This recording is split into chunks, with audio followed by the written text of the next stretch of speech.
इतने सारे मंदिर बने हुए हैं देश के अंदर, हर गली में मंदिर हैं, पहाड़ों पर मंदिर है, बर्फों में मंदिर बना रखे हैं। ये इनके बाप की जमीन है। ये कौन सा जिहाद है? ये कोर्ट डिसाइड करेगा, गवर्नमेंट डिसाइड करेगी कि भाई ये ऑथराइज है या अनऑथराइज है। गवर्नमेंट एक्शन लेगी ना, लोगों को क्या लेना है? लोगों को बताइए ना। ये तो सड़क में भी मंदिर बना देते हैं। जो सड़क में भी मंदिर मस्जिद बन रहे हैं, अपने आप ही सब फैसला करना चाहते हैं। वो मस्जिद को तोड़ना चाहते हैं, लोगों की भावनाओं को भड़काना चाहते हैं। वो इस देश में धर्म के नाम पर एक नफरत फैलाना चाहते हैं कि इस देश में रूल ऑफ लॉ नहीं है, कानून नहीं है। देश के अंदर डिक्टेटरशिप के माध्यम से जो करेंगे वो होगा। ये सरासर गलत है। सब्जी बेचने वाले लोग हैं, फल बेचने वाले लोग हैं, उनके खिलाफ भी नफरत फैलाने का काम किया है। जो भारत का संविधान है वो सबको बराबर का अधिकार देता है। ये चंद लोग हैं जो इस देश में धर्म के नाम पर राजनीति कर रहे हैं। तो किसी बिल्डिंग को गिरा दिया जाता है, मस्जिद को गिरा दिया जाता है, ये सरासर अपराध की श्रेणी में आता है। एक धर्म के लोगों के खिलाफ नफरत फैलाकर उनकी मस्जिदों को तोड़ना, मंदिरों को तोड़ना, चर्च होती है उनको तोड़ना, ये सरासर गलत है। बुद्ध विहारों को तोड़ना इस सरासर गलत है। दलित और मुस्लिम की जो दिशा है यहाँ पे, वो बहुत खराब कंडीशन है आज की डेट में। एजुकेशन उनको नहीं मिल रहा, रोजगार उनको नहीं मिल रहा, प्रोटेक्शन उनको नहीं मिल रहा, रूल ऑफ लॉ उनके लिए कोई काम नहीं कर रहा है। सबसे ज्यादा जेलों में कौन? वो लोग हैं। हिमाचल के शिमला में एक भीड़ उग्र हो जाती है और मस्जिद को अवैध बताकर तोड़ने के लिए निकल जाती है। इस बीच पुलिस की भिड़ंत होती है, कई पुलिसकर्मी घायल भी हो जाते हैं। लेकिन सवाल ये है कि जब मामला विचाराधीन है कोर्ट में, उससे पहले ही ये भीड़ कैसे उस मस्जिद को तोड़ने के लिए निकल जाती है। और ये कई दिन हो गए हैं जब विरोध प्रदर्शन शिमला की सड़कों पर हो रहा है। हमारे साथ सुजीत सम्राट जी हैं, एडवोकेट हैं, लीगल इश्यूज़ पर बेबाकी से अपनी बात रखते हैं। सर, जब इस तरीके की खबरें आती हैं देश भर से और मस्जिद को न सिर्फ तोड़ने की बात की जाती है बल्कि मुसलमानों के खिलाफ अभद्र टिप्पणी की जाती है, तो सरकारें क्या कर रही हैं? 10-12 दिन आंदोलन हो जाते हैं, वो ऐसा रूप लेता है कि वो भीड़ तोड़ने के लिए निकल जाती है। सरकार खुद चाहती है इस देश में धर्म के नाम पर दंगे हों, जाति के नाम पर दंगे हों, क्योंकि जो मौजूदा सरकार है पूरे देश के अंदर, उसको आरएसएस चलाने का काम करती है। और आरएसएस हमेशा से दलित, मुस्लिम, ओबीसी के खिलाफ काम करने का काम करती है। अभी जो आप बता रहे हैं जो मुद्दा है, ये पहला मुद्दा नहीं है देश के अंदर। ऐसे बहुत सारे मुद्दे हो चुके हैं। पब्लिक को इतनी ताकत कहाँ से आ जाती है कि वो अपने हाथों में कानून ले लेती है और अवैध बताकर किसी मस्जिद को तोड़ने देती है। सरकार कहाँ चली जाती है? जब कोई भी केस अगर विचाराधीन है, सब जुडिश है, तो कानून डिसाइड करेगा कौन अवैध है, कौन अवैध नहीं है। ये बिल्डोजर वाली सरकार जो चलाने वाले लोग हैं, ये जनता को भी ऐसे ही उग्र करने का काम करते हैं जैसे ये बिल्डोजर चला के लोगों को एक मैसेज देना चाहते हैं कि इस देश में रूल ऑफ लॉ नहीं है, कानून नहीं है। देश के अंदर डिक्टेटरशिप के माध्यम से जो करेंगे वो होगा। ये सरासर गलत है। ये लोगों को भड़काने की जो सरकार एक नियत बनाती है, सरकार जो काम करती है, लोग भी उसको अडॉप्ट करने लगते हैं। ये सरासर गलत है। आने वाले समय के लिए गलत है, रूल ऑफ लॉ के लिए गलत है, संविधान के लिए गलत है, यहाँ तक कि कोर्ट कचहरी के लिए गलत है।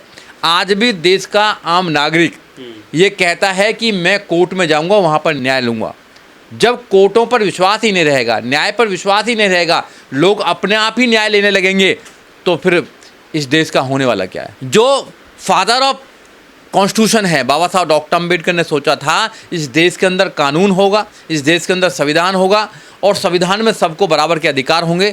आज भी संविधान में सबको बराबर के अधिकार हैं, मगर कुछ जो लोग हैं वो उग्र होके अपने आप ही सब फैसला करना चाहते हैं। वो मस्जिद को तोड़ना चाहते हैं, लोगों की भावनाओं को भड़काना चाहते हैं, लोगों के जो इष्ट हैं उनके लिए गाली देते हैं। तो ये लोग कर रहे हैं लगातार और इनको सरकार इनको संरक्षण करती है, सरकार इनको प्रोटेक्ट करती है। पर एक आरोप के चलते बुलडोज़र चल जाता है, यहाँ पर पुलिसकर्मी भी घायल हैं, यहाँ पर भीड़ देखी जा सकती है।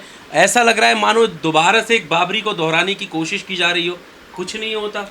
नहीं, ये तो देखो, बीजेपी के जितने भी नेता हैं या आरएसएस के जितने भी नेता हैं, वो इस देश में धर्म के नाम पर एक नफ़रत फैलाना चाहते हैं। जब धर्म के नाम पर नफ़रत होगी तो उनको वो वोट में कन्वर्ट करने का काम करेंगे। धर्म के नाम पर राजनीतिक करने वाली सरकारें हमेशा ही ऐसे मुद्दों को आगे लेकर आती है कि धर्म के नाम पर लोग बंट जाएं, ध्रुवीकरण हो जाए, हिंदू मुसलमान हो जाए। जब देश के प्रधानमंत्री अपने भाषणों में हिंदू मुसलमान की बात करते हैं, धर्म की बात करते हैं, तो फिर लोग जो उनके मानने वाले लोग हैं, उनके जो अंधभक्त हैं, वो तो करेंगे। उनको तो ऐसे मुद्दे चाहिए। ये राजनीतिक मुद्दे हैं उनके लिए। और जब राजनीति इतनी गिर जाती है कि इंसानियत को ख़त्म कर देते हैं, वो धर्मों की जो अपनी एक स्वतंत्रता है, फ्रीडम है, उसको ख़त्म कर देते हैं तो फिर इस देश में कुछ होने वाला नहीं है। ये भी डिक्टेटरशिप का एक रूप है कि लोगों को डराइए, लोगों में बंटवारा कीजिए, फूट डालो, शासन करिए और एक धर्म के प्रति इतनी नफरत फैला दीजिए कि दूसरे धर्म वाले लोग उनसे नफरत करें। पीछे तो इतना भी देखा गया, आपने देखा है कि जो सब्जी बेचने वाले लोग हैं, फल बेचने वाले लोग हैं, उनके खिलाफ भी नफरत फैलाने का काम किया है। जो मजदूर लोग हैं, जो 500 रुपया 1000 रुपया की झाड़ी कमाने वाले लोग हैं, अपने बच्चों का लालन पालन कर रहे हैं, उनके खिलाफ भी राजनीतिक लोग और ये भगत लोग उनके खिलाफ भी षड्यंत्र करके इस देश में धार्मिक नफरत फैलाना चाहते हैं। इसलिए मेरी आपके चैनल के माध्यम से देश के लोगों से ये आह्वान है और ये रिक्वेस्ट भी है कि आप इन राजनीतिक लोगों के चक्कर में मत आइए, भाईचारे को ख़त्म मत कीजिए, देश के कानून पर विश्वास कीजिए। रूल ऑफ लॉ का यहाँ पर शासन होना चाहिए, यहाँ पर रूल ऑफ लॉ में लोगों को विश्वास होना चाहिए, देश के संविधान पर, देश के क्रिमिनल जस्टिस पर विश्वास होना चाहिए। अगर देश के कानून से लोगों का विश्वास हट जाएगा तो फिर ये देश किधर जाएगा, ये आपको पता होना चाहिए। पर जैसा अभी आपने कहा कि जो सब्जी बेचने वाले हैं, रेडी पटरी वाले लोग हैं, उनके आधार कार्ड चेक कर करके उन्हें ये बताया जाता है कि वो बाहरी हैं और बाहरी लोग जो है यहाँ पर क्राइम करते हैं, यहाँ पर बच्चियों को छेड़ते हैं, इस तरीके के आरोप लगा करके उनके साथ जैसे दो इस देश में रहता है, इस देश के लोगों को जिताने का काम करता है, वोट डालने का काम करता है, इस देश को टैक्स देने का काम करता है, वो बाहरी कहाँ से हो गया? बाहरी कहाँ से हो गया? देश का कानून, जो भारत का संविधान है, वो सबको बराबर का अधिकार देता है। ये चंद लोग हैं जो इस देश में धर्म के नाम पर राजनीति कर रहे हैं। तो क्या किसी सरकार में ये लोग आधार कार्ड चेक कर सकते हैं किसी राज्य में? नहीं, इंसानों को कोई भी लॉ एंड ऑर्डर बनाने का उनका जो है वो स्टेट का मामला है, स्टेट करेगी ना, स्टेट को जानकारी है। अगर लोग भीड़ होकर किसी इंसान को आरोप लगा के अगर उसका मर्डर कर दिया जाएगा तो फिर कचहरी क्यों है, कोर्ट क्यों है, पुलिस क्यों है? इस बात का एक मोब लंचिंग जो होती है, मोब का एक स्वरूप देखे, एक इंसान को मार दिया जाता है, किसी बिल्डिंग को गिरा दिया जाता है, मस्जिद को गिरा दिया जाता है, ये सरासर अपराध की श्रेणी में आता है। और ऐसे लोगों को, आपराधिक जो लोग हैं ऐसे, उनको जेल में होना चाहिए। मगर इनको संरक्षित कौन कर रहा है? इनको प्रोटेक्शन कौन दे रहा है? सरकार है इनको प्रोटेक्शन दे रही है। सरकार के बिना सह के ऐसे लोग कभी भी उन्माद नहीं कर सकते हैं, नहीं कर सकते हैं। ये जो कहा जा रहा है कि ये जमीन जिहाद है, जगह जगह मजार तोड़फोड़ हो रही है, मस्जिदों पर जो है हमले हो रहे हैं और इसको जमीन जिहाद से जोड़ा जा रहा है, ये कौन तय करेगा कि अवैध है? कि कई मुसलमान इतने सारे मंदिर बने हुए हैं देश के अंदर, हर गली में मंदिर है, पहाड़ों पर मंदिर है, बर्फों में मंदिर बना रखे हैं, ये इनके बाप की जमीन है। ये कौन सा जिहाद है बताइए ना आप? जिस धर्म के लोग जिसमें आस्था करते हैं उसको बनाने दीजिए। ये कोर्ट डिसाइड करेगा, गवर्नमेंट डिसाइड करेगी कि भाई ये ऑथराइज है या अनऑथराइज है, गवर्नमेंट एक्शन लेगी ना। लोगों को क्या लेना है? लोगों को बताइए ना। ये तो सड़क में भी मंदिर बना देते हैं, जो सड़क में भी मंदिर मस्जिद बन रहे हैं वो सड़क ये कौन डिसाइड करेगा? अथॉरिटी डिसाइड करेगी या वहाँ की सरकार डिसाइड करेगी कि भाई ऑथराइज है अनऑथराइज है? कोर्ट डिसाइड करेगा। कोर्ट ने राम मंदिर का फैसला दिया, पूरे देश ने मानने का काम किया नहीं किया? बताइए, चाहे मुस्लिम हो चाहे वो कोई भी हो, सबने मानने का काम किया। तो अगर कोर्ट कोई डिसीजन देता है तो सबको मानना चाहिए। कोर्ट सुप्रीम है तो सुप्रीम कोर्ट जब कोई डिसीजन दे रहा है तो मानना चाहिए। अपने आप लोगों को उग्र होकर धर्म के आधार पर केवल एक धर्म के लोगों के खिलाफ नफरत फैलाकर उनकी मस्जिदों को तोड़ना, मंदिरों को तोड़ना, या फिर उनको क्रिश्चियनों की जो वहाँ पे होते चर्च होती है उनको तोड़ना, ये सरासर गलत है। बुद्ध विहारों को तोड़ना ये सरासर गलत है। सबको अपनी धार्मिक स्वतंत्रता का अधिकार है, संविधान कहता है। तो उनको उनके धार्मिक जो उनके बिलीव्स हैं उनके अकॉर्डिंग उनको जीने दिया जाना चाहिए।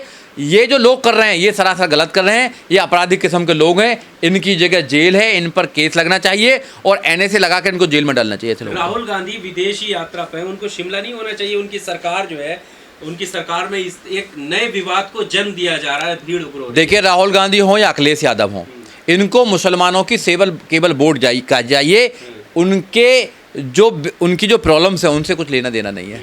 उनकी एजुकेशन पे कभी नहीं बोल सकते, उन पर जो शोषण हो रहा है उस पर कभी नहीं बोल सकते।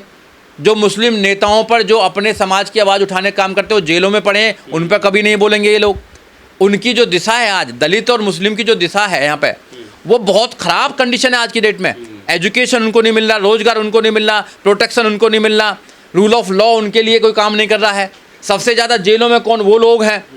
तो ये नहीं बोलेंगे ना, क्योंकि केवल वोट चाहिए और हम डर के उनको वोट देते हैं कि भाई कहीं बीजेपी ना आ जाए, कहीं आरएसएस ना आ जाए, तो डर के उनको दे देते हैं। दिल्ली में हम केजरीवाल को वोट देते हैं, पश्चिम बंगाल में हम उसको ममता जी को वोट दे देते हैं, उत्तर प्रदेश में हम अखिलेश यादव को वोट देते हैं, भैया कहीं बीजेपी ना आ जाए। तो डर डर के ये हमारी वोट लेते हैं। ये तो चाहते हैं खुद कि मुसलमान और दलित देश में डर कर रहे, जब तो इनका भला होगा, जब तो ये प्रधानमंत्री बनेंगे। अगर उन्होंने डरना छोड़ दिया और अपने दिमाग, अपना विवेक की अगर इस्तेमाल करना चालू कर दिया कि हम अपने लोगों को आगे लेके जाएंगे, हम अपने लोगों को जिताएंगे, पार्लियामेंट भेजेंगे, तो इनका जो बोरिया बिस्तरा है वो बन जाएगा। इनकी जो फेक राजनीति है वो खत्म हो जाएगी। तो ये डर दिखाकर राजनीति करना चाहते हैं। इसलिए दलित मुस्लिम को नहीं डरना चाहिए, उनको अपने बच्चों के अधिकारों की लड़ाई लड़नी चाहिए। उनको अपने बच्चों के अधिकारों को सुरक्षित करने के लिए ऐसे लोगों को वोट देनी चाहिए जो पार्लियामेंट में आपकी आवाज़ उठाना चाहें और जो पार्लियामेंट में आपकी आवाज़ उठाकर आपके लिए कानून बना पाए।